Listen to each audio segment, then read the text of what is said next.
You're listening to Live Wild Radio, the part-time adventure podcast. Join us as we explore how outdoor adventures build mind, body, and spirit. Before we get to the show today, we've got our first real partner sponsor, Great Lakes Girya. So Girya is the Russian word for kettlebell. They have kettlebells in stock, which I know is a big issue in a lot of places. Really high quality bells, the Russian hardstyle, that range from as little as 4 kilos up to 96 kilos. Really love the quality. Handles are great. The part that's great is we got you a 5% discount. So if you go to greatlakesgirya.com, if you're here in Canada or in the United States, it's us.greatlakesgirya.com. And use the promo code LiveWild at checkout. You'll get 5% off.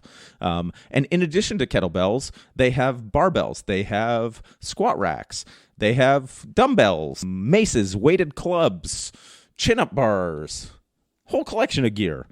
So don't forget, if you want to get in shape, don't count on the gyms. They keep having to close. So set your gym up at home now and save some money on it. Welcome back to Live Wild Radio. We're the podcast where we kind of merge outdoor and adventure and fitness and self-improvement. And today we're talking about mountain biking because Catherine and I just went for a mountain bike ride on lunch. And I got a flat tire because I'm an idiot and didn't bring my spare tube and pump with me. Yeah. So when did you start mountain biking, Catherine? I first started when I was 21 in Niagara in the short hills. That's when I first went down a really, really steep hill and said, I'll never do that again. And then I really didn't do it again after that, to be honest with you. Which is like basically probably a generation ago. It was 25 years ago. Yeah. Oh my God. And then I started really with you. And, does BMXing, is that included? Not in mountain biking, no. Okay. Because there's hills, pump trails and stuff when you're a kid. Okay. That's back in the 80s. Yeah. Last year, after I broke my elbow from another biking accident, not mountain biking. Yeah. Just riding on the river trail. I tried to stop for a turtle, landed on concrete, broke my elbow. So don't take a hand off the handlebar. And I don't know, were you ringing your bell or something? I was trying to ring the bell. I was only using my left brake. And if anybody knows, your left brake is your front brake. And it doesn't take much to jerk the handlebar. Basically pivots and you naturally go over it. And when you land on concrete, you will break things. Yeah. Unless you judo roll. Yeah, I'm not that good. No. Well, I'm not very ninja-like. I haven't started training you in that yet. So, but let's just say at 46 years old or 45 at the time, I was brave enough after 2 months of breaking my elbow to get on a mountain bike and learn how to mountain bike. Yeah, and it was really a leap of faith because I convinced you to buy a fairly pricey bike. You did. And you got bike gear. You already had some riding gear because you ride your hybrid bike. And, it turned out that you liked it. I love it. Yeah. I actually love it more than rock climbing. Can I say that? Yeah, you can say whatever you want. Yeah. So anyway, what was really cool though, I will say, because I was riding my hybrid on the road and that was bad. That was actually not good for my arm because your arm's always stationary in the same position. Mm-hmm. And one of the things I love about mountain biking is how you're up, down, up, down. So it actually, I think, really helped rehabilitate my arm, my elbow. Along with everything else you did. It did, even though it was only 2 months after breaking it. So it was kind of sore and it was sketchy, but fucking did it. Yeah. And now it's one of those things that we'll make trips for. I love it. We got the most bomber because we got a new bike rack. Yeah, we'll get a new vehicle this year. Yes. And then we CRV. Put a trailer hitch on it. And then we have the most bomb diggity Thule T2 like tray style like hitch rack. It's very cool. Shout out to Sean, my Thule rep. It is the most stable, solid, easy to use bike rack I've ever used. Hands down. And I used to own a bike shop. I sold bike racks for years. But I sold a shop 10 years ago. And the quality of the racks then as far as ease of use and all of that compared to the ones that are out now. They've really upped their game. So shout out to Thule, and Oh, it's amazing. I love that rack. Yeah. Makes you want to go places with your bike. It does. And we do want to go places. So yeah, it's been phenomenal. And how about you, Winston? So how long, you mentioned you owned a bike shop, but when did you first start biking? So I got my first mountain bike in 1987. It was a Specialized Hard Rock. Yeah, I got it from the Cycle Path in Brampton. I don't think they're around anymore. Yeah, and was it Cycle Path CY? Yeah, Cycle Path. That's cool. I like that. And that's awesome. Yeah, so for me, basically from that point on, like the first bike I got that I thought was a mountain bike, I'd seen in this, bicycle magazine, Gary Fisher mountain bikes. He was kind of the godfather of mountain biking. And I actually had a chance. Is he Canadian? No, he's American. Okay. And actually had a chance to ride with him a couple times. No way. I used to sell Fisher bikes, so you go to the industry things, and he was Yeah. there. And yeah, it was one of these things that because I was young and dumb, I saw the ad and the mountain bike was yellow, and I went to Sears and they had this yellow bike with sort of fat tires, and so I assumed that was the same bike because I'm an idiot, and rode that for maybe 3 months, but it wasn't a real mountain bike. And it did not stand up to off-road riding. And it, the wheels were warped and the crank was wobbly and the brakes didn't work and the gears didn't work, because I beat the fuck out of it. So then, saved up my money, got the Specialized Hard Rock, and then it sort of, from there, over the years, I've had literally probably 30 bikes. So my bike, it was a mountain bike when I was 21. It was from when I was, when I was 13. It was a very old bike. It was a Gary Fisher as well. Yeah? Yeah. I don't know what kind. But I bought it with my own money. Good for you. Yeah.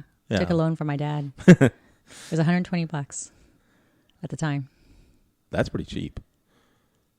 Yeah. That would have been 35 years ago. Yeah. Something like that. You think that's cheap? $120? For a Fisher bike, yeah. Probably wasn't that good. Yeah. Anyway, sorry, I digress. So anyway, so you started then. Yeah, and then in my late teens, early 20s, I started mountain bike racing. Okay. And so basically I've always been a cross-country guy.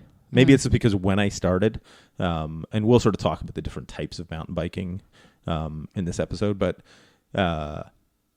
it was a case where for me, cycling or mountain biking was, yes, there was sort of a bit of a thrill component, going down hills, but like I was never a big jump guy.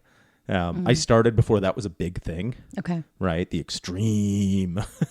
And so when all that came along, partly, maybe it's that I didn't have an aptitude for it. Like I'm the kid who, when I was like maybe 12, put myself in the hospital. I was just going to say, you got a concussion. Yeah. Trying to jump the creek on my bike. And you hit the bank. Yeah.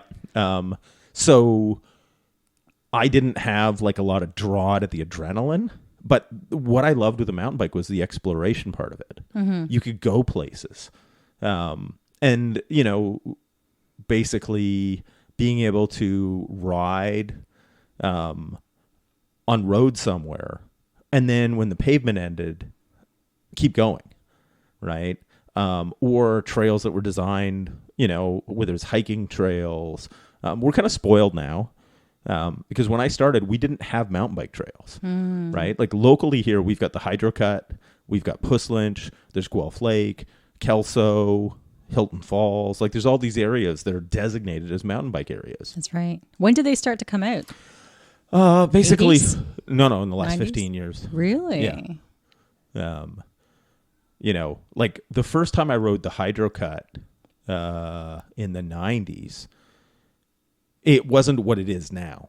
That makes sense. So all the kids that were BMXers when I was a kid and we had all of our pump tracks in the forest, they just graduated and got older and they said, fuck this, we're doing this for mountain bikes. Yeah, essentially. So it's all like the ET phone home, 80 kids. Yeah.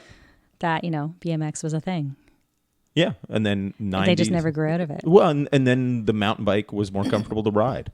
Because BMXs aren't great for riding long distances. Yeah. I'm just, And yeah, so for me, it became one of those things where cycling was kind of like, basically, I almost had this triumvirate of like cycling, which really had an emphasis in mountain biking, although I did ride road, rock climbing and backpacking.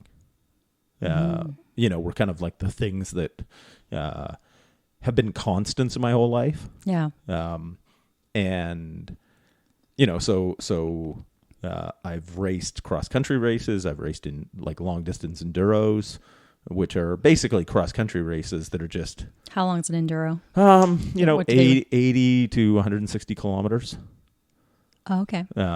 Whereas a typical cross country race, like an Ontario Cup, it's like doing laps of a smaller course. Might be 5 to 8K loops, right? Because they're more spectator friendly. People are coming through multiple times. What is 80 to 160K? Like, how long do you do that mountain biking? Because it's usually slower. Ish. Yeah, like a really like long one would be, 12 hours. Okay. So it's not a 24-hour one, because I know you've done those too. Yeah. And then there's the races that are, and these can be done either solo or as a team, where they're like 8-hour races or 12-hour races or 24-hour races. And so they can be done, it's just sort of a set course, 10 to 20 kilometers long, like a loop. And it's however many laps you get in the 8 hours or 12 hours or 24 hours.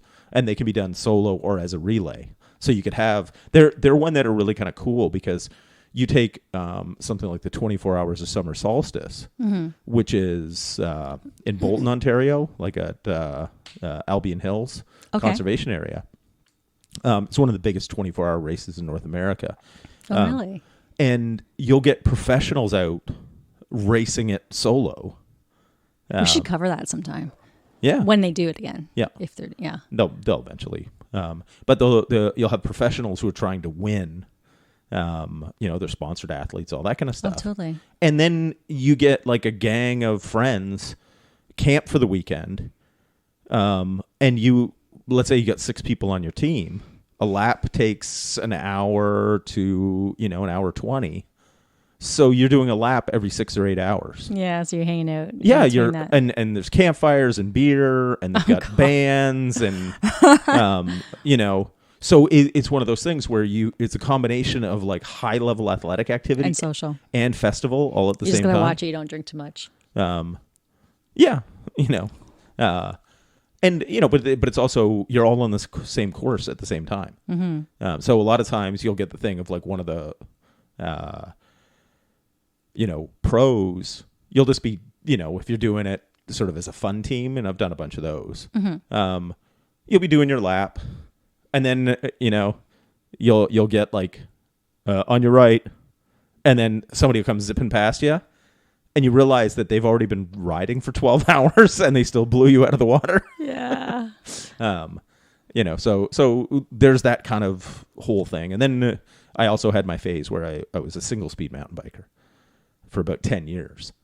So explain that, because I still don't understand. I understand what single speed is, but what kind of terrain is it best for? Same terrain you'd ride any mountain bike on. Okay. But what does it feel like? What speed does it feel like? What gear does it feel like?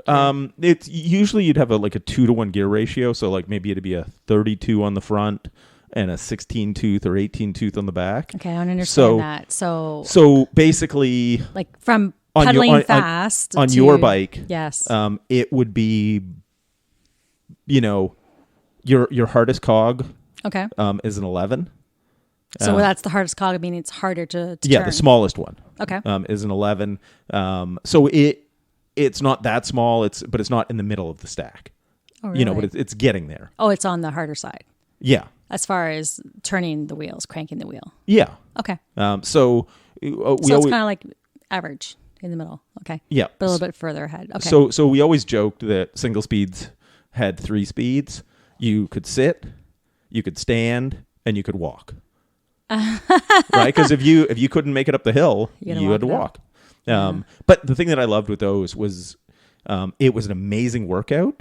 Yeah. And it was a whole body workout. Because when you're climbing a hill, you're standing and like twisting the handlebars in half, reefing You have on them, to, yeah. right? You're almost deadlifting your way up the hill, Huh. right? Because you'll get to the point where it's like you're maybe doing like 5 RPMs, as far as how quickly your pedals are moving. It's literally, Would normally be a lot faster because it'd be on a lower gear. yeah, and you'd spin your way up. Yeah. Like I had climbs, by the time I got to the top, my forearms were so pumped that veins are sticking out and my triceps are torched. Yeah. And that's riding a bike. And almost nothing ever went wrong with them because, you can't get a stick in your derailleur when you don't have one. Right. And that was actually what prompted me to try it is, I'd had a string of bad luck of blowing up rear derailleurs. Okay. And it was just like, oh, fuck it. And I put one together and it's like, this shit's fun. Really? It sucks on the road. It's way too easy. Yeah. But like off-road, it takes all of that thinking of what gear to be in. You're just in it. You just go. Interesting. And it's kind of like standard automatic driving instead of standard. Yeah. Well, and you ride more aggressively. But I like standard. You ride more aggressively too on a single speed but not on the downhills, but on the uphills. It makes sense. Because you're trying to carry as much momentum. There's no pacing. You yourself, have to. Right? So it's almost like the CrossFit of biking. That's interesting. And it really does a great job as far as like total body fitness. Yeah. It's not something I'd recommend to anybody who's got fucked up knees because you are torquing the shit out of the pedals. You would be, yeah. So it might be more. It's nice to have the other gears. Yeah. But that was sort of a fun thing I did for a while. So what do you get out of it? What do you like about mountain biking? I love the exploring. I love the flow. Like once you've been riding for a while, like you just float through trails. I experienced that once recently. That was scary. I'm like, wake up! It's kind of like you're an autopilot when you're driving to work or something. And you go, wait, how did I get here? Wait, I need to pay attention. Well, the other thing that I love with it is that basically it's fast hiking, right? Like most of it is beautiful. Other than, obviously there's certain terrain you just can't ride a bike on, or at least I can't, right? It gets super, super rugged. Well, that's perfect hiking terrain, right? But hiking on terrain that I could ride my mountain bike on, you don't want to hike on. I'd rather ride my mountain bike. Yeah, because otherwise you're having to look. Your view is always down at your feet, so you're not tripping on roots. Yeah, exactly, and you're not enjoying the view. Whereas this way, again, you're looking ahead, but you seem to see more. You do. Well, because it's not your bike will roll through stuff, right? You scan ahead of you quickly, like on the ground, and you go, okay, there's nothing in immediate that I've got to pop my wheel over or anything like that. And then you can sort of look around. It's kind of like driving, right? You don't just sort of stare at like the strip of road, just in front of your car. You're looking all around. I think I'm still doing that. Not right at my tire, but ahead. But I'm not looking all around. Well, when I say looking around, it's I'm scanning the trail further up, right? I'm anticipating what's coming. Yeah, I'm right. Not there yet. And it's one of those things you just run into. A lot of it's just a look, and you can just read the trail coming up, right? So if people haven't figured out and they haven't done this before, you do have to be 100% on. Well, it depends on the terrain. Unless you start to flow, then you're like, "What the fuck?" And you got to white knuckle it again. Yeah, well, because it's the thing. You've just been doing this for a year now. Yeah. Not even, actually, because you got your bike like in July last year. That's right. So what is it you like about it? I love that it's just pure joy and fun. Like, you just can't help it. And I find that you're working, like I'm always in the red zone. So my heart rate is naturally can go up high. And I can be in the 180s. And I can stay in the 170s and not even think about it. I'll check my watch because I'm curious. I'm like, because I'm trying to watch that I'm not always in the red zone for as long, or just aware of it. But I'll always be in 160s easily. Mm-hmm. Unless I check my watch, I don't really notice it. Mm-hmm. So I'm working hard. Whereas if I'm in the 160s, I sound like a steam engine. Right. And I don't, right? Yeah. But so I love that. Honestly, it's just, that's the key reason. And because like today I had a very interesting day. I won't get into details, but let's just say I had a lot of cortisol going through me. I was stressed out, and I was starting to get a tension headache. So because you're on, there's nothing better than when you focus on other things to clear your mind. And physical activity is always great. Oh, for that yeah. too. So you exhaust yourself. And it was exactly what I needed at lunch to shed what I had experienced earlier in that day. Yeah. And it's just, if you feel so alive, you feel like a kid. You really do. That's what I love about it. Well, and there's a fun challenge. Like, I run into the thing where basically there's if you're riding your local trails, ones that you ride regularly, it's that kind of thing of trying to do it better every time, right? Smoother, picking better lines, pacing yourself better. Yeah, I'm glad you're bringing that up because there's definitely a fitness component, but there's also an efficiency component to it too. So, and I am going through this because when you first start out, I think a lot of people use their brakes a lot more. Therefore, if you're going downhill and you're braking a lot because you're afraid, obviously when you get to the bottom now, you got to climb back up. You've lost that momentum. So now it's harder and more taxing on your body, right? So, and then of course there's how do you deal with roots, rocks, going up and over them, or logs, whatever. So, and what's really cool is how the first ride we did together, at one point you were waiting for me like 6 minutes. This year. Yeah. And then the next time we did maybe was it the same ride? It was, the same stretch of trail. Same stretch, and it was half. Yeah. That was just over one ride, and that was practice.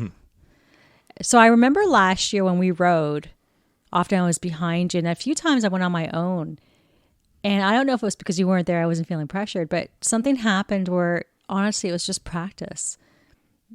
And maybe it's just the newbie games, but the more that you ride, and even if you're not intentionally trying to work on specific skills, you just get more comfortable. The more you let your bike do what it's supposed to and let it flow. Yeah. Because what you'll run into, and this is the thing that's cool with a mountain bike, is a lot of times, like especially when you're on like looser terrain or roots or some types of rocks, a lot of times it's just letting the bike do its thing, right? Like trusting that it'll roll through things, right? But it takes time to earn that trust. The learning what you can let your bike roll through, what you need to pop your front wheel up over, how to position yourself, right? Because it's the same thing. Like if you're going downhill, how far back you position yourself behind the seat will be commensurate with how steep the hill is. So the steeper the hill, the further back you get your butt, right? But it takes time to learn what the optimal is, because if you're too far back, then there's no traction on the front wheel. And then if you're too far forward and then your front wheel hits something, then you go over the handlebars. So let's talk a bit about that, because I'm 45 years old when I started, or I was. And I think, some people that might be listening, are likely to be adults, and they might be hesitant because they're starting to, as you get older, you get wiser and you start to fear getting hurt. And let's face it, I think everybody worries about crashing into a tree. And they see that more as a risk as, say, trying other things, or at least, sticking to hybrid bikes and riding on gravel road paths versus mountain biking. And let's just say that was really brave of me when I broke my elbow and only 2 months later started mountain biking. I'll give you a little gold star. I know, right? But I always had the attitude of, we'll just see. We'll just check it out. And you were kind and put me on green trails and some intermediate. Anyway, so that's a real issue. And I was scared of it. I was really hesitant about. Well, see, but you've already answered the question, like how to deal with it. Trails are like any frequently ridden mountain bike trail will have somewhere some sort of grading to it. And so the thing is, when you start, like it basically goes, green, blue, black, red, is the way they'll tend to color code the trails. Can you explain what the characteristics of each one are? Yeah, green is easy. So it's like flat. Pretty flat, not crazy. So gravel and flat. Or it might be dirt. Okay. But it tends not to be there. There's nothing overly challenging, right? And then blue intermediate. You might have some more roots and the occasional rocks and that kind of thing. And hills. More ups and downs, but again, nothing that is. It may be more narrow paths, so you won't see really wide trails. Yeah. Whereas green would be your, 2 or 3 people could ride side by side, more or less. Sometimes. Sometimes, but other green ones are single track. They're still single track. Okay. They're just easy. And then black being, intermediate, advanced kind of thing. You'll have some more roots and rocks. Maybe some embankments so you don't want to go over. The thing is, you always fixate on those. I know. But your front wheel goes wherever you look. It still scares me. Yeah, but it's my fear of heights, creeping in. But it's such a simple thing. Like, it's funny because we, like, our 2 local riding areas, the Hydro Cut. I know, and you say the one that I like is riskier than the other one. Yeah. That has all the embankments. But it's one of those things where there's nothing I can't ride. There's a few like jumps and things at the Hydro Cut I won't do, like big drop offs. But there's nothing I can't ride at the Hydro Cut. Yeah. Whereas, and there's nothing I can't descend at Puslinch, but on the black trails, there's a lot of steep, rooty, rocky climbs. Have I done them? Well, the other day when I took you on the rougher section, where I said I was testing myself, just to see where my fitness is, where you get a bunch of those. That was black. Yeah. Okay. Where and it's not like you rode down all the hills fine. Yeah. Right. It's just sometimes you can't make it up. Like your rear wheel catches something, which is fine. Yeah. Or it's not dangerous. No, it's not. It's just, for me, it's a challenge. Yeah. Right. But I have no problem riding down any of them. Right. You just sort of control your speed and balance, and and it just takes practice. Yeah. It's balance. Yeah. And you rode down all of those on that black trail. I think so. It's just some of them you end up walking part way up because you spin out, or you can't get up over something. And then there's double black diamonds. They're labeled as red trails. Yeah. Red trails. Okay. And so what are they like? How do you? You'll have big drop offs, jumps. Okay. Jumps. And depending on how they're constructed, there might be things like you could ride them as a black trail, because a lot of times the big jump might have a way around it. That's true. We should say that you often find that, especially here at Hydro Cut, and I haven't been to too many places, but often there's always a detour, like a moderate way around. Yeah, a moderate way around it. And so it varies. And even given an area, it was funny because I was talking about riding with Gary Fisher. I went to, and this is years and years ago, but at one of the sales events, right? Because Trek Bikes owned Gary Fisher Bikes. And so we were down at like Trek World in Madison, Wisconsin. Well, we would go out to Trek's factory in Waterloo, Wisconsin, and they've got their own test track for mountain biking near the factory, because it's their factory and design area and all that stuff. And so you could ride all the new bikes, before you order them, kind of idea. And I was riding with Gary. It's kind of one of those things where it's kind of, I was riding over and he was riding over, because he's basically PR guy at that point, right? And so I'm riding over, and we're just chatting, and then we hit the trails. And my thing, like, he's a good rider. He's been riding a long time, obviously, very fit, skinny dude. And there was a bunch of technical sections where they literally built stuff, because it's to test the bikes.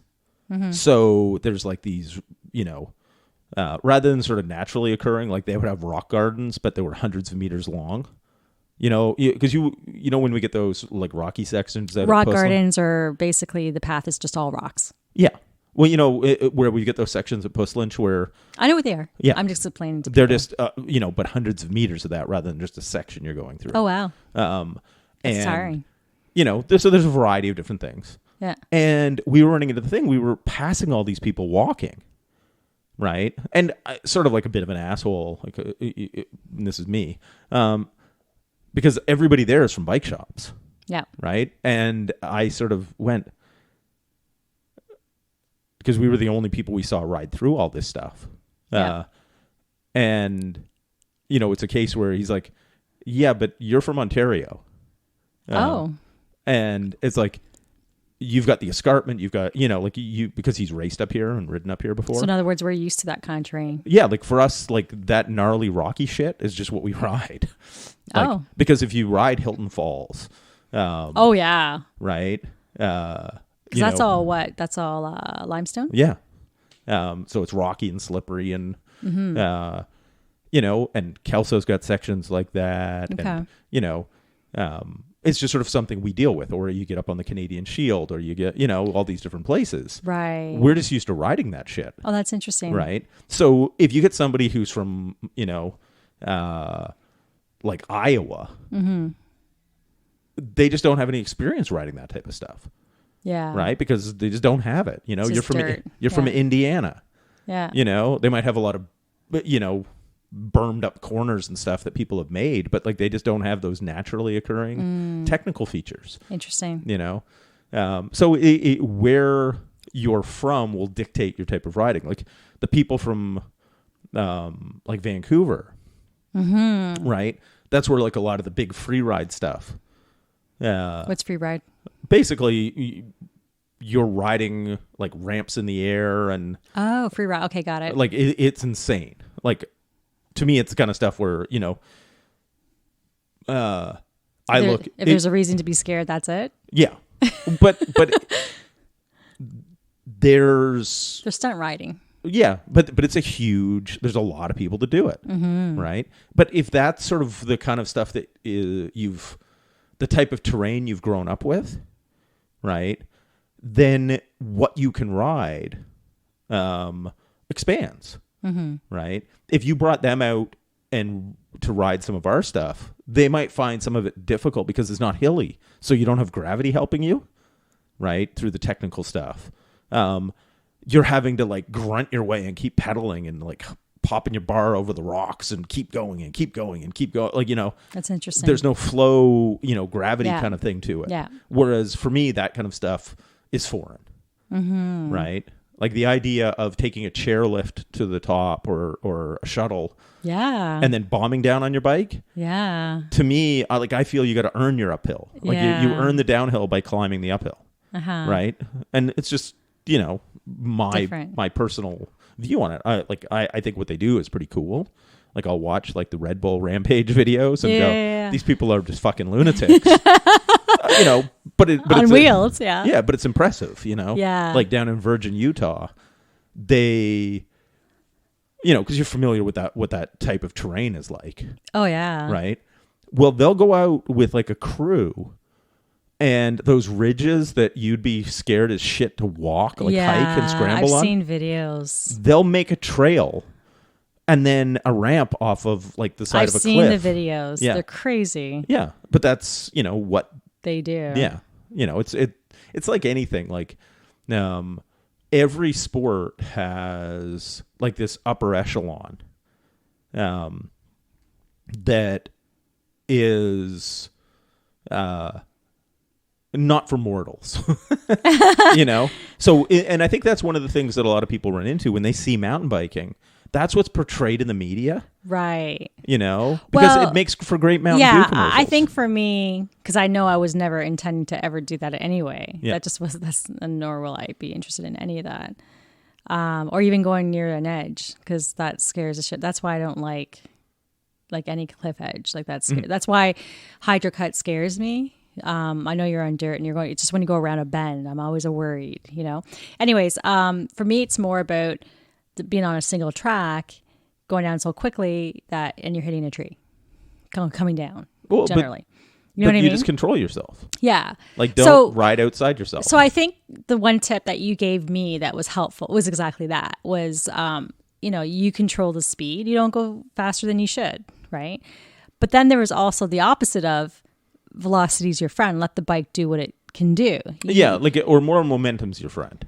It doesn't. It's one of those things, and this is like almost anything where it's learning. where the tipping point is, right? Because if you're going too slow, you hit like a root or a rock and you come to a complete stop and fall over. But if you have just a little bit of momentum, it's true. Your bike will just sort of bounce its way through it, right? Like turning wheels want to stay upright. So it's finding that balance point, right? And it's the same thing as descending, knowing how far back to get your ass, how far forward or to bend and get your nose towards your handlebars when you're climbing a steep hill to keep your front wheel from wheeling up. Yeah. These are all, learning curves, right? I'll never forget, in our area, there's a forest trail, and you're trying to get me to go down this one hill. The kids did it on their first try. And I was like, no, I'm not doing it. Because it's so scary, right? Because being up on your bike, when you sit on it, you can't often touch the ground. Like, you're just barely. So you're that much higher. Plus now you're that much higher because you're butt off. And it's just scary, right? Yeah, but now it's funny. Like, if you went back and did it now, you wouldn't even bat an eyelash. Yeah, I'd use my brakes a bit just to control, but I'm fine. But it just takes pushing and just nudging that comfort zone, Practice is what it is. Yeah. So anyway, I guess I think what's really cool, and I just want to give people some hope because, again, I can't emphasize enough, I broke my elbow. So there's, getting over that psychologically, because I've never broken a limb. I have gone over my bike when I was younger. It was stupid. But, when you get back on your bike and you're going down a steep, fast hill, you remember breaking your elbow and you realize that you could hurt yourself. So you get really, I guess, a bit in your head. But is that why when we came out onto the road, when we were riding up in Collingwood, but we're still a long way down to the bottom, but it was road, so there was nothing in the way. And I think I put 5 minutes on you on the road descent part of it. Probably, yeah.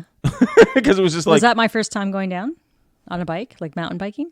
Not your first time mountain biking. Okay.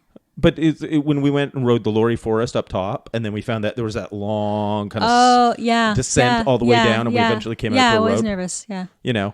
And so, but it's a thing. You came out to a road, but you were still not all the way down.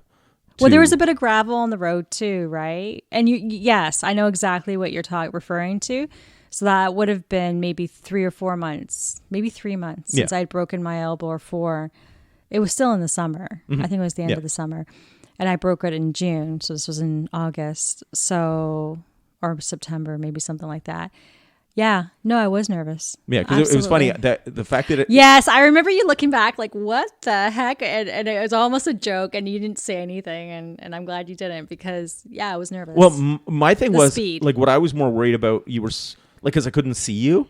Like, we came out and started riding down at the same time. Yeah, but the fact that you couldn't see me, like, what happened? But I did the whole thing with no brakes on. Right, because it's a road hill, and it's a side. You're like it's clear. Yeah, it's a side road. You can see everything. There's no traffic. Who cares how fast you're going? I care. So I felt that pavement when I fell. Yeah, but it's funny because but that's where I actually thought you might have fallen and hurt yourself. No. Because you were so slow. Because I figured you'd be behind a little bit, whatever. Yeah. Because I got up to like 80, but you look back, 85 kilometers an hour on that hill. 3 kilometers behind, and she's still getting no sight of her. And then so it's a thing. It's like it's been like 3-4 minutes. It's just a little road down. Yeah. But and then it's like you sort of tiny little come around the corner and just like riding your brakes all the way down the hill. Do you know what? Hey. I broke my elbow. Oh yeah, yeah, but it's a real thing, and I keep bringing that up on purpose because it's real, and some people are really scared of that. Yeah, and some people. But now you're scaring people. But I'm trying to be real about it, and I overcame it, and it comes down to practice. Yeah, well, and that's the thing. And I kind of like you say, hike your own hike, ride your own ride. Yeah. You have to. You cannot follow somebody else trying to catch up with them if you're not comfortable. Right? Yeah, and that's sort of one of the things is like if you start riding with people that are more experienced than you, this is one of those things of sometimes finding the right group. Yeah. Because anytime like we've got the little rule, anytime there's a trail crossing, I just stop and wait. Yes. Right, because that way you don't wonder where I went. Mm-hmm. And, basically that whole thing of just ride what you're comfortable with. And what you'll find is just through exposure, you become comfortable with more. And I think we've had a lot of fun. Even when I was doing the beginner or easier trails, I would just ride around, if there was something like logs to jump, but there was there's often a ride around. Mm-hmm. I would just do that. So we could both have fun. Yeah. And the fact is that if I want to have like an ass kicking workout, when we're in like lockdown, like 7,000 right now. I know as we recorded this, but say last summer I was working, and I would often have like a day off in the middle of the week. So I would go mountain biking by myself, right? And that'd be my one day a week where I just do, I kill myself basically. Yeah. And how long would you go for? I'd do a couple hours because I do all the black trails. Got it. Right. That like if I went out to Puss Lynch, I would do all the trails, or, if I went out with like Ryan or Amy, we'd go up to the Hydro Cut, and, we would just do all the trails. And, so it's one of those things where because those ones flow together better, I can do longer stretches, without having to stop and wait, and then there's other places you come out, and then because I know they're a good chunk behind me, then I'll go do a loop of another trail and get back before they're done, so you can get some good sort of consistent riding in that way. Yeah. So question, if people are interested in getting into this, what do you recommend, or the, the kind of gear, like what are the considerations on a bike? Let's start there. So for anybody getting into it, I would almost always recommend a hardtail mountain bike. What's a hardtail? No suspension in the back, right? The tail is hard. But all mountain bikes have suspension in the front, right? Not all. Really? Most. Okay. My single speed doesn't. Really? Like I've built up different ones where I'd have a suspension fork on or not, a rigid fork. Because again, one of the advantages of single speeds or the attractions is simplicity. A suspension fork needs maintenance. A rigid fork doesn't. But a suspension fork does a good job of not kicking the shit out of you. Well, yeah. Comfort. Yeah. But, I was hard then. Now I'm soft. You're soft. I got gears again. Yeah. Got suspension. You do. Yeah. You're wearing a helmet these days.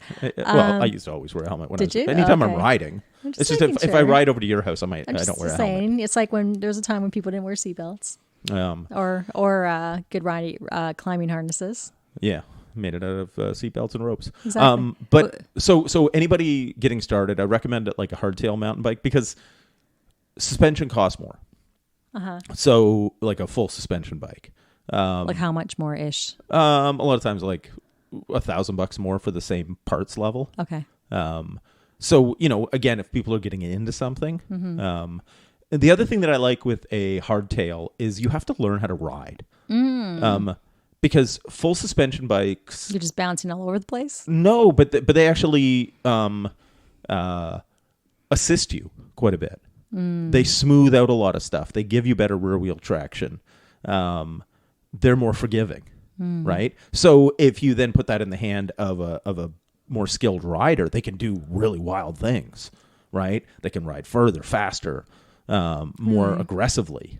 But the trade-off, of course, is if you get on one and you haven't built the skills, then you never learn the skills the same way. Okay. So it's hard to really advance your technical riding. You still can. It's just, and maybe I'm a curmudgeon, right? I started when Bit of a snob? No, not just like an old person, like crusty in the sense that, when we started. You got to do it this way. Yeah. Well, because there was no disc brakes. There was no suspension.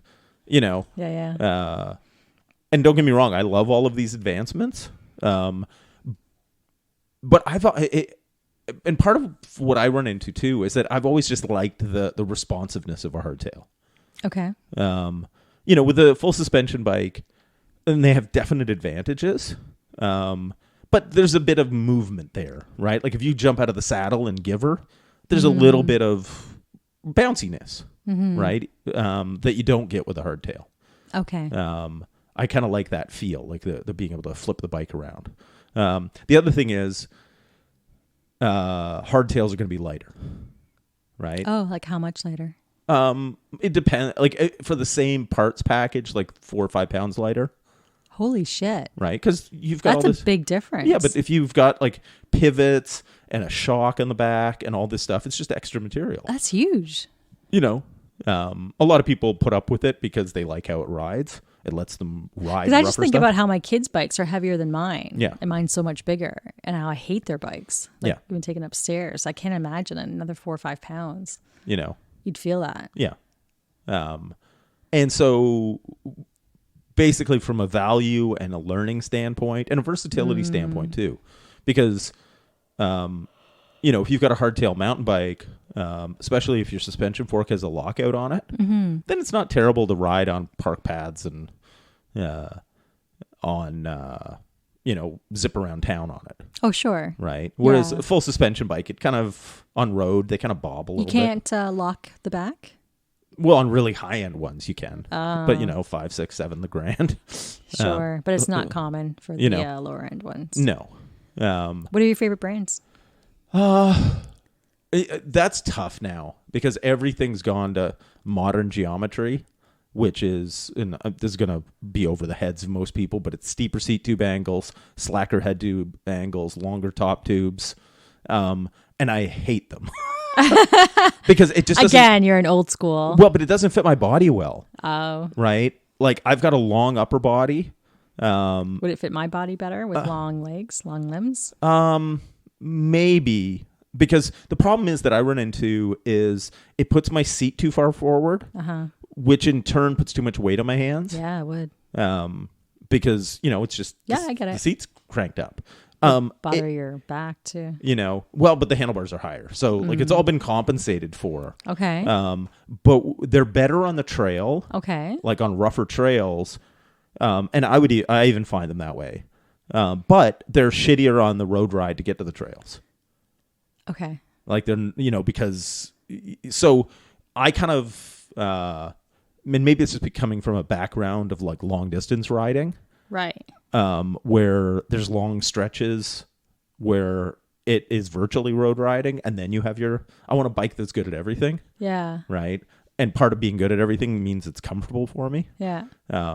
So you can't necessarily answer the question, but this leads into something else, which is bike fitting. Because I didn't know that was so important until, you know, you start spending a lot of money on a bike and then, you ride it a lot. And then you're like, so ooh. let's talk about that because that's really important. Yeah. So the nice thing with mountain bikes is they're a little bit more forgiving fit wise than road bikes are. Because you're moving around? Well, and there's just fewer sizes in a line. Oh. Right. So not much choice, in other words? Well, basically each size covers a broader range. So as long as you're within the range, then with changing stem, handlebar, positioning your seat, adjusting your seat post, you can dial it in. So it's easier to select. So okay, go on. Right. And what size for people to get? Just to give you an idea, I'm 5'8", but I have short legs and a long upper body. In a lot of mountain bikes, like I kind of vacillate between like a small and a medium.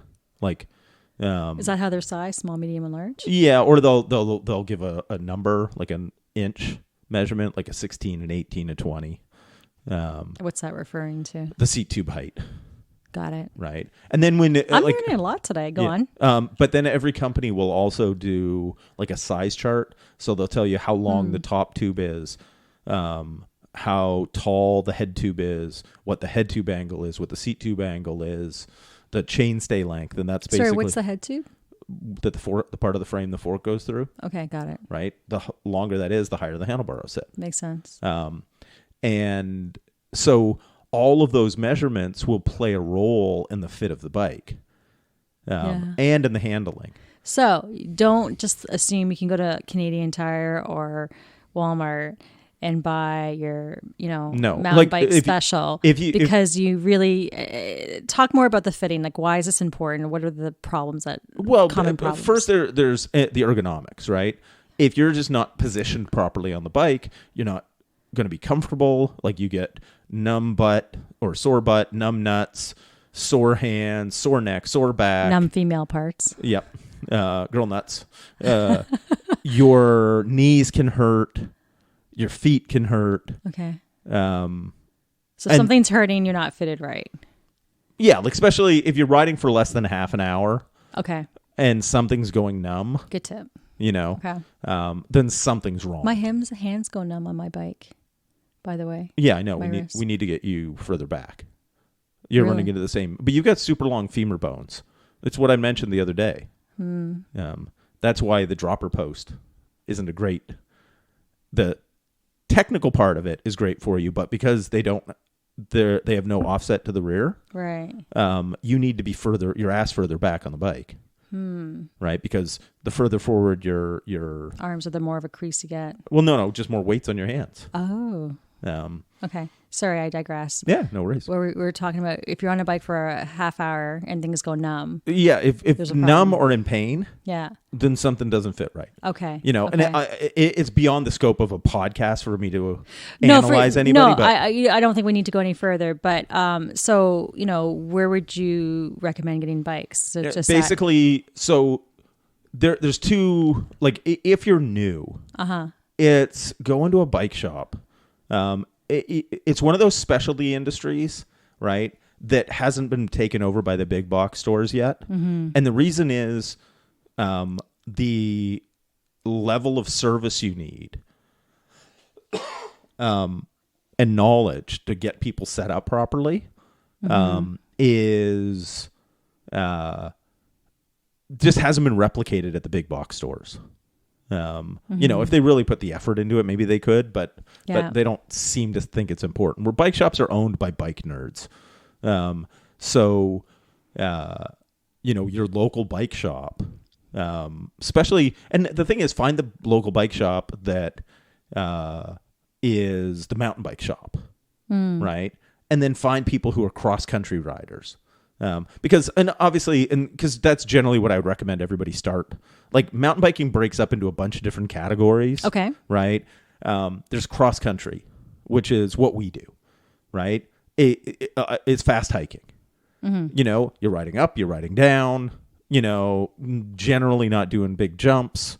You're looking for a bike that's efficient, that pedals well, that is tough enough to handle downhills and technical terrain, but it's light enough to go up the hills pretty quickly. It's kind of a very balanced go anywhere bike. The fit we tend to replicate, not a road bike fit because your handlebars aren't going as low, but you're trying to replicate that pedaling position because you're pedaling longer. Like cross country, you tend to be pedaling more. Okay. Right? Because we're not using chair lifts and shuttles to get to the top for these big, long downhill runs, right? It's sort of that up and down adventure. Then you kind of get into the all mountain and enduro, which is still, think of it as like stupidly rugged cross-country riding with the emphasis on the bike handling better on the rough downhill stuff than it does on the uphills, right? Because they're generally going to be a little heavier. Got it. Okay. Not pedal quite as well. Your positioning is going to be optimized for the downhills versus the uphills. Whereas cross country is trying to optimize optimize your position so that you have kind of a compromise where it pedals really well on the flat and uphills, but allows you to handle technical terrain going downhill. Okay. And then you get like the pure downhill, which is what kind of looks like a dirt bike without an engine. Oh, really? And so wide tires. Not quite the fat bike. Oh. But super aggressive, big suspension front and back. Tend to, a lot of times people like their seats just slammed all the way down. Oh. Because you're not really, you're pedaling just out of corners, right? Because you're going down the side of a mountain, Got it. right? And by getting the seat down, it's kind of more BMX-y, right? You're optimized purely for the downhill, right? And you're not riding anything up. Would you consider a fat bike as part of mountain biking family? I would, because you can ride it in the same terrain. It's just a fat bike will also ride on sand and snow. Oh, okay. Where you can't ride normal mountain bikes there because the tires will bite in and, you just kind of auger all over the place. Yeah. So a fat bike. Do you like it better for the snow or the sand? Well, we don't really have beaches that we're riding on around here. Right. So I optimize it. Like when I had I've had a couple of flat bikes, and for me, they were for snow. And so, but if you were to take them on a regular terrain in the summer, They're just fun. they are fun because you just bounce around. Yeah. You've got like these, because if you got 4 to 5 inch wide tires on there with a huge amount of air, you run them really soft. I'd always feel like I'd be like bumping into things and. Yeah. Like it's not as nimble, as our mountain bikes are. Yeah. But it's kind of like just sort of you blob over everything. That's what it feel like, your big marshmallow. Yeah. It's kind of like Marshmallow a wheels. moon bike or something, Yeah. And so they're fun. Like riding them on regular trails. Yeah. It's kind of a goofy play, But they're expensive, aren't they? On average, like if you look at an entry level in comparison to other entry level bikes. No, not terribly, because they don't usually have suspension, right? So the cost of that is taken off. Right. So, basically an off-road worthy hardtail mountain bike will start, probably around $1,200-$1,300. Okay. Whereas a good comparable quality fat bike might be, $1,500-$1,600. Okay. So it's a little bit more because you got specialty like Right. super wide rims and that Okay. kind of thing. But it's not crazy expensive comparatively. And what about your dual suspension? And usually, for the same parts mix that you get on your the Hardtail. equivalent hardtail, it's $1,000 to $2,000 more. Oh wow. And a part of that comes in is like what it's made of For too. 4 or 5 pounds more. Well, and this is the thing, because you run in with bikes, your average, just good quality hardtail from like Giant or Trek or Salsa or whoever, right? Yeah. Giant and Trek are like the two biggest out there, but there's a lot of companies making good bikes. It's going to be aluminum, right? But then if you go up to a carbon fiber frame, and this is whether it's a hardtail or full suspension, you save a big chunk of weight. Like how much weight? What percentage of weight? If you would estimate? You'll save like a pound or two. Okay. But when you're on a bike, that's a big deal. I'm not convinced I'm going to do a suspension for 4 or 5 pounds. Well, but again, I'd have to experience it, I suppose. Yeah, like and it depends what type of dual suspension bike you get too. Sure. Because if you get a cross country dual suspension bike, they don't have as much travel in the back. Okay. And they're optimized for a little more pedaling efficiency, right? So like when I started mountain biking, there was only one type of mountain bike. What was that? Different brands, but there was one type. Oh, hardtail? Yeah. Well, no, just a fully rigid bike. Oh, really? Right? There was no suspension forks. There was no suspension in the back. Do they still exist? Are they still popular today? No.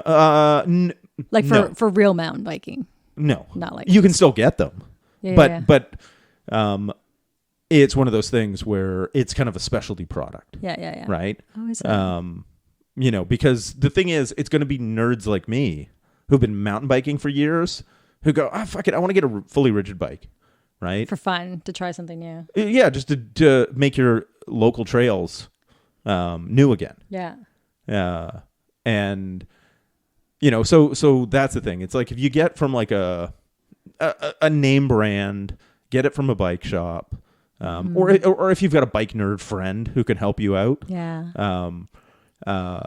Understand that very rarely when you buy a bike will the seat, Okay. stem, handlebars, oftentimes grips be the right thing. And keep in mind that you can get some of these things cut down, like even the width of your handlebars. So if you go, oh, that's too wide for me, like this can all be fixed after. And so wherever you buy it, they should be able to do that for you. Yeah. Is there a cost to like? It depends on the shop. Some will include it. Some will charge you a small fee. Yeah. Okay. You know.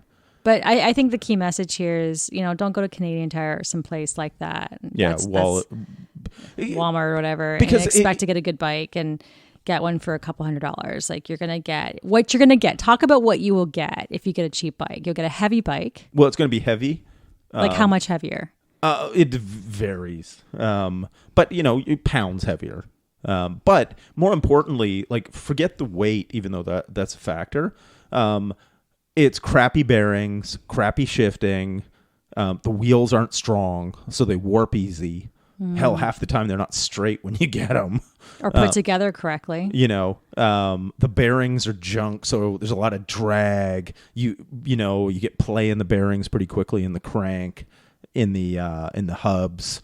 You come into the base of a hill and really give her to make it up the hill, and your gears jump around. Yeah. Right. So these are all things where, they make a difference. I think the key word that really resonates with me when I bought my old Gary Fisher for $100, like maybe it was just old technology or it was just cheap. It was probably cheap.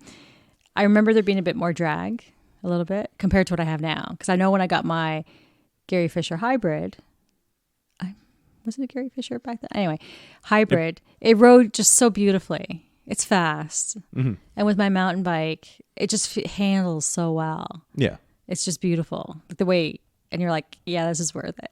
Yeah, and then the thing is, our bikes aren't particularly light. Like Catharine and I, at work, we had the option for getting this really good deal on a bike. So we actually both have, they're set up differently, but we both have the exact same bike. Same bike, same ear pods, same... Yeah, it's something. We're starting to look alike, but we have something else that's the same. Anyway, go on. Yeah, but I think one of the big things I think we run into is that when you find something that works, rather than reinvent the wheel, it's like I'll get one too. Part of the pun. But our bikes aren't particularly light. In comparison, like if we wanted, and maybe down the road we will. Yeah. If we wanted. Because those are 28 pounds. And that's before you put the seat bag and the bottle cage and the bell. And they're 28 pounds? Yeah.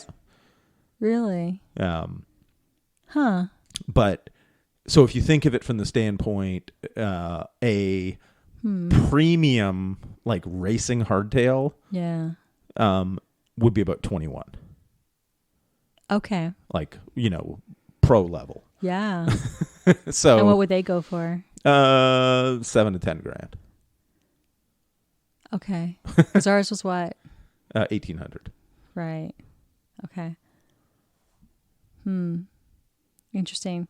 Let's talk a bit about some top skills to work on. Like, for example, for me, what was really useful, definitely how to approach going downhill. You call that the attack position. So one key thing that was really interesting, a lot of these things are best seen on YouTube, but essentially when you're going downhill, you want to get your butt up and back, as Winston had already talked about. But you start to guide your bike, even if you go around a corner a bit, with your thighs. You just lean, right? It's not even, you can use your handlebars a little bit, but it's really your thighs. And the other thing that was really neat is that you have your feet level or if you go around corners, you want to make sure, your feet level so you don't hit anything. When you're going down. You're going down, right? And then the other thing that was interesting that it's taken some time to get the hang of, but it's really cool. When you go around corners, if you're going to the right, you have your left foot all the way down on the pedal. And really weight it. And you weight it. And your other foot on your knee, your right knee is out. Pointing in the direction you want to go. Exactly. So it gives you really good, you can cut corners more easily and securely. And then vice versa for going left. And then the other thing, so those are good things to definitely work on right away, as well as getting comfortable getting behind your bike. I saw that on a YouTube channel. People were just practicing on grass. because it's kind of weird. But balancing on your bike, just balance, go slow and balance. Because there are times when you're going downhill, you have to balance on rocks or whatever, right? It's just getting comfortable. I think those were the key things. Well, I think one of the other ones is just learning how to get your front wheel over things. And one of the ways that I would always recommend people start, because the risk is very low, is just take a stick and just put it down on the ground, right? And that's the big log you got to get over. So if you mistime it and run into the stick, well, you're not going over the handlebars, right? Work on your timing to pop because what you want to do, and it's one of these things that seems kind of counter, and this works whether you have a rigid fork or a suspension fork, but it works better with a suspension fork. And it's all about timing. When you push down on a suspension fork, it'll spring back. And so you want to time, as you're coming up to the log or the stick you put on the ground, push down on your handlebars and it loads your fork. And then as it rebounds, then you use that kickback to pull and pop your front wheel up. Right, because what you taught me today, and I didn't know this before, is your wheel's supposed to go over it, not touch it. Because I have often popped it, but I'm still rolling over it. Yeah. And a few times, damn near. Yeah, you lose all your momentum. And I'm just basically hitting it and going over. Yeah. But if I go faster, maybe I'd go flying. I don't know. Would I? If I was going faster? It depends what angle you hit the front wheel. Yeah. Because if you're faster and you'd just clipped the front wheel, it would actually probably take you over easier. Yeah. Right? But if you ran your front wheel into it. Got it. And it bounced and then went over, then going faster might. And that's why practicing these things. I like that. With starting small like that. Yeah. And then the other thing that's interesting is knowing when to brake, right? Because when you're going down, sometimes braking too much, you hit something and you fall over. Like right? Or what you want to do is if you're going into a corner, you brake leading up to it, but as soon as you get into it, let go. Yeah. That's hard. I haven't quite got that yet. Well, and it's one of those things. Basically, it's like brake before the corner, coast through the corner, and then usually get on the gas. Yeah, and when you go up hills, you want to attack them. Well, it depends the length of the hill and how steep it is. Sure. Right. And then when you're going up the hill, you generally want to be off your bike. What? Off the seat? Yeah. No, you don't. Going forward? No, basically you stay seated. Well, so you can climb some hills out of the saddle. I've seen you do that, yeah. Right? Single speeder. Yeah. Right? Yeah. So I tend to do that more than a lot of people do just because rather than shift gears, I'll just stand up and muscle it up because it's what I did for a decade. Okay.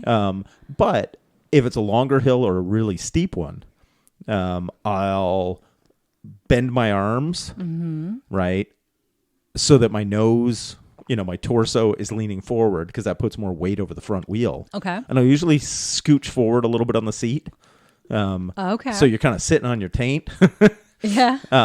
It's not the most comfortable thing. It's where you want a well-padded nose on your saddle and you're wearing padded bike shorts. So, for the little bit and you you've get got away your with it. bike cream on.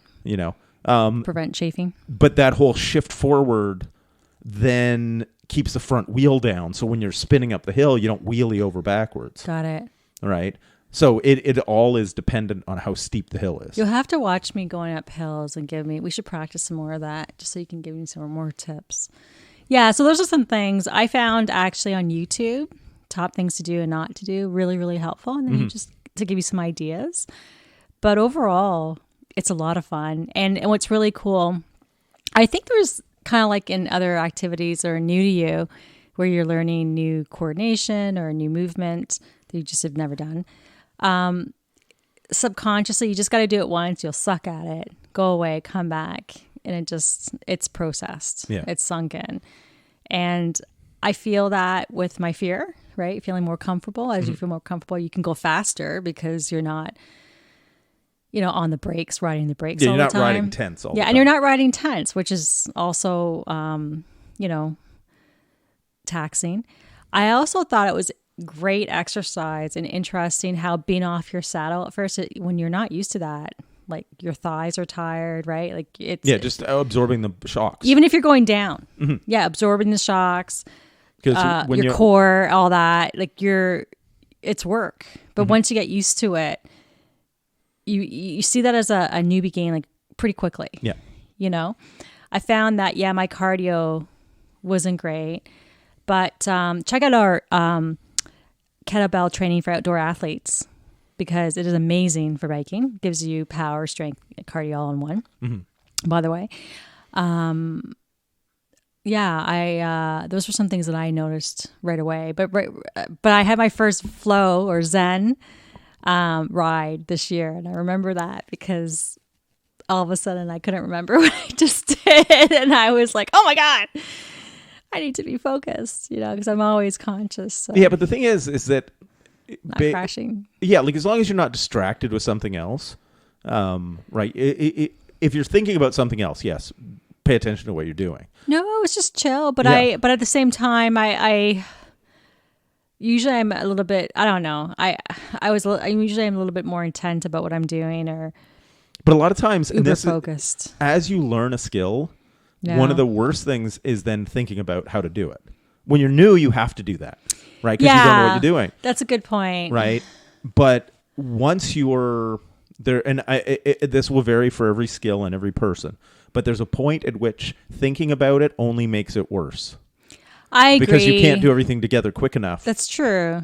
Yeah, and I do find kind of like rock climbing, if you find something that scares you, you've got to just approach it like, hey, no sweat. This is fun.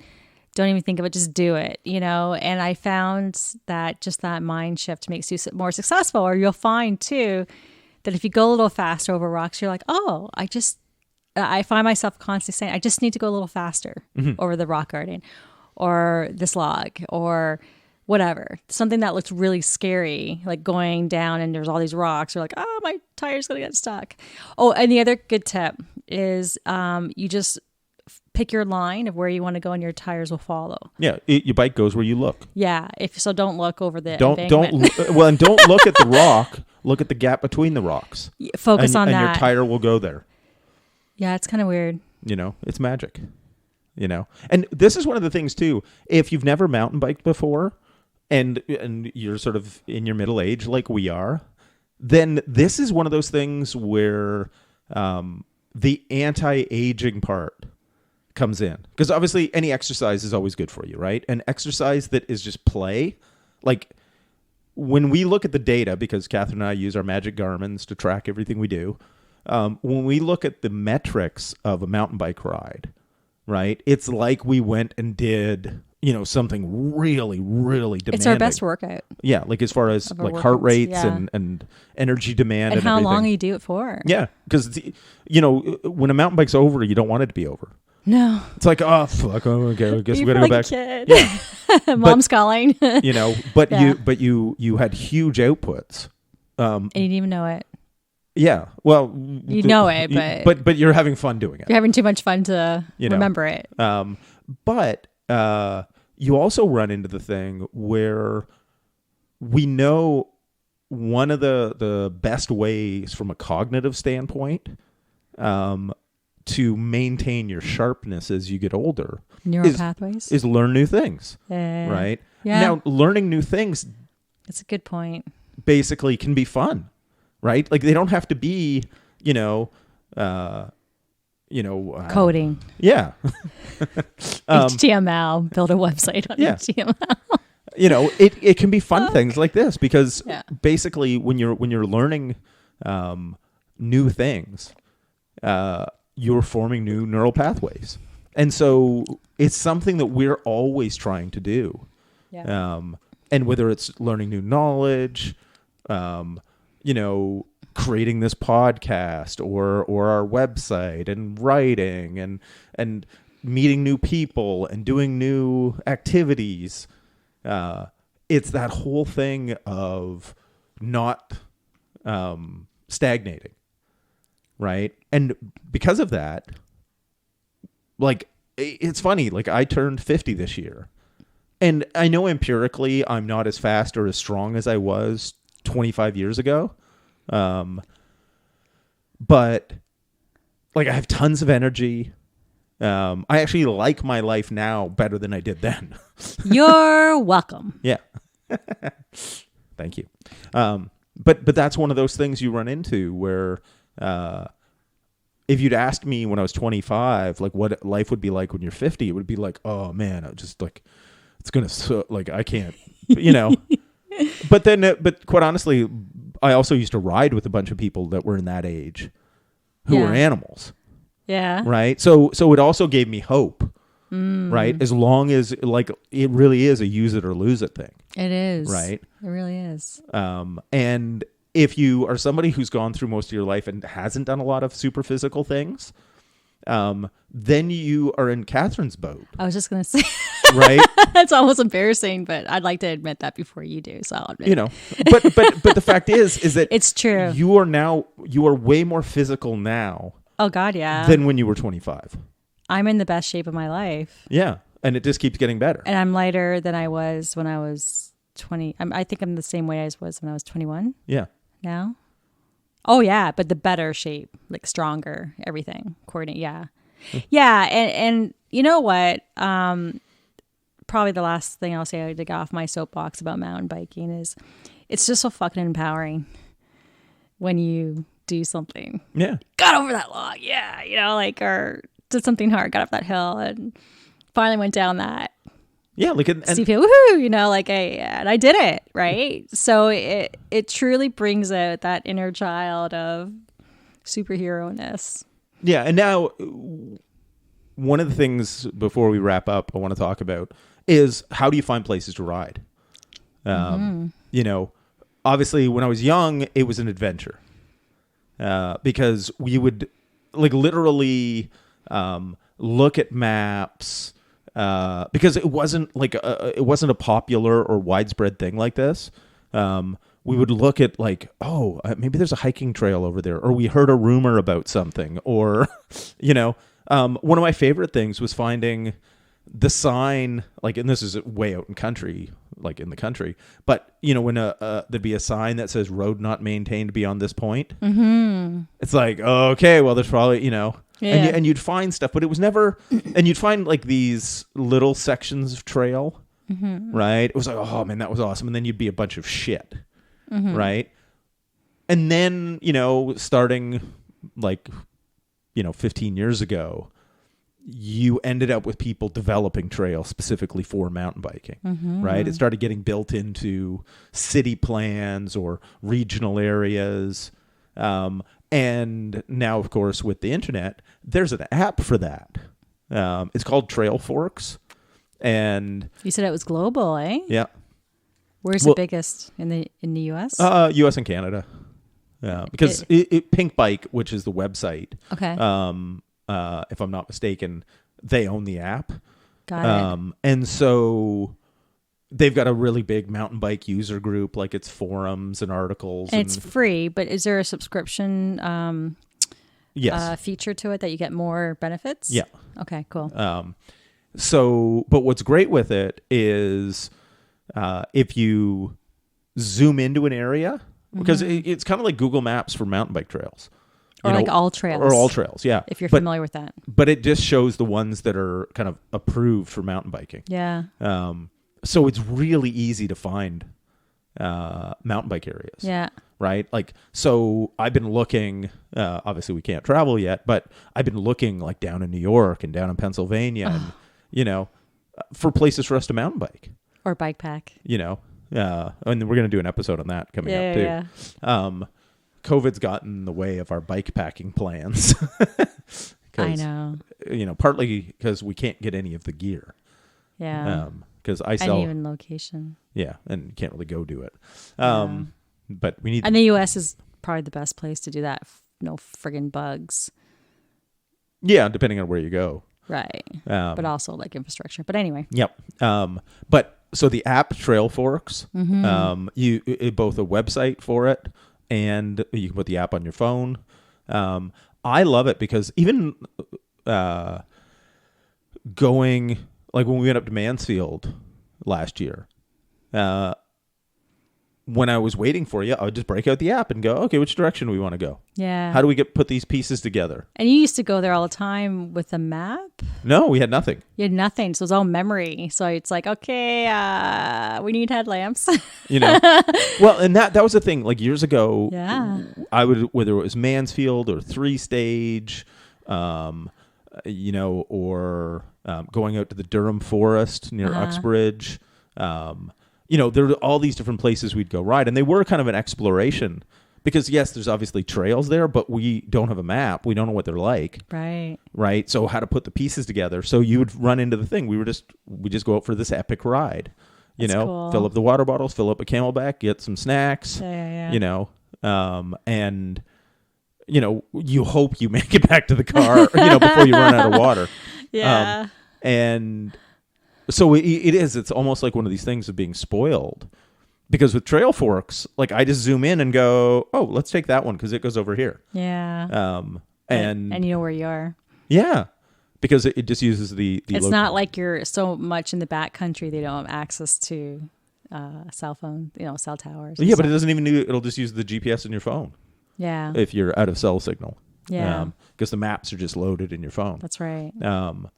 But it runs into the thing where there's a ton of mountain biking. So at least for us here in Ontario, we're in Ontario in Canada. But when I look around, if you were in the eastern U.S., pretty much from Georgia all the way up, there's a ton of mountain biking in all the different states. Florida kind of sucks, but it's flat. Yeah. They do have some areas, but it's not woo. Obviously, if you're from like Colorado or Arizona, New Mexico, oh god, yeah, Nevada, Utah, tons. Then fuck you. And out west, you can go. Yeah, California. Like all BC. BC and Alberta have a lot. Yeah. So it's one of those things, but it's a great resource. And then it's one of those things where if you get yourself either like a Garmin watch or like a Garmin bike computer, we're not sponsored by Garmin, but we should be. Then you can actually load maps from that right into your device and then have it right on your handlebar or on your watch, the route you want to do. Yeah.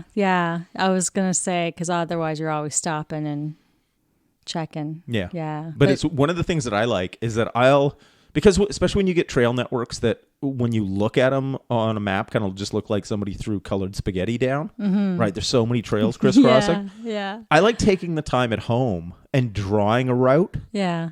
And saving it. And then putting it on the device, because then you actually have a route that you're aiming to follow. Yeah. And that makes it a little bit easier just to do a fluid ride that you're not stopping and looking all the time. Every time you get to a crossroads. Yeah. You're just following the line you made. Okay. So that's kind of a cool thing to do. So that's pretty much the one-stop shop for trails. Yeah. And then basically there'll be like mountain bike forums. And the other place you can never go wrong with, go talk to your local bike shop. It's true. And there's communities. Yeah. It really is amazing. Almost every bike shop will have like some sort of group rides. A lot of times they'll have beginner rides.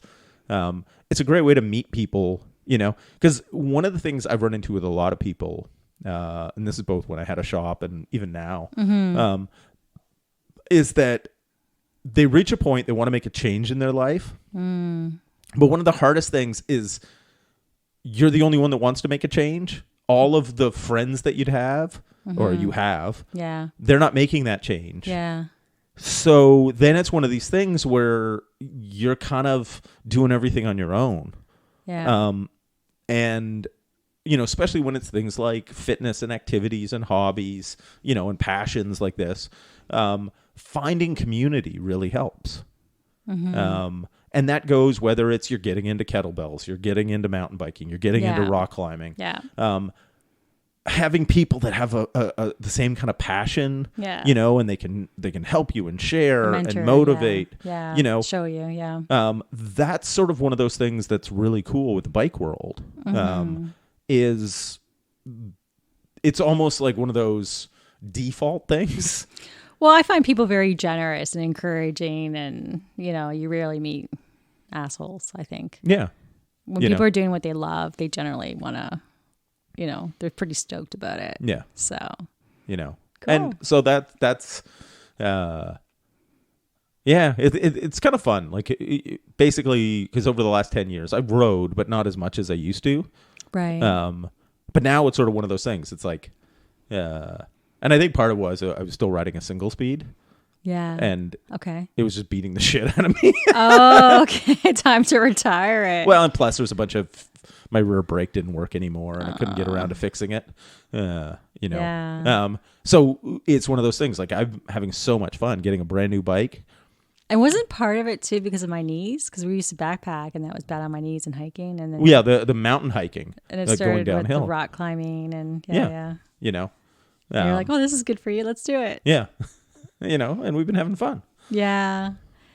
So that's it. I hope you enjoyed this episode, and do share with us if there's anything, you know, you're really stoked about when it comes to mountain biking, where you go, if you're from any other place out of Canada or US or whatever. Tell us what you're looking for. We're going to do another episode on fitness for mountain biking because you know a lot about that. You used to train athletes. I used to race myself. Yes. Did okay.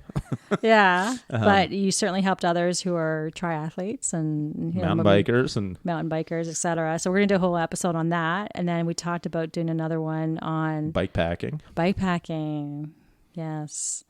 And if you know any interesting characters out there, let us know. Yeah. And if anybody, you know, obviously with the stuff we talked about, anybody's got any questions, by all means. Yeah, comment, send them in. And you'll probably email. do a blog or so or something. We'll see. Yeah, at some point. yeah, it's on my list.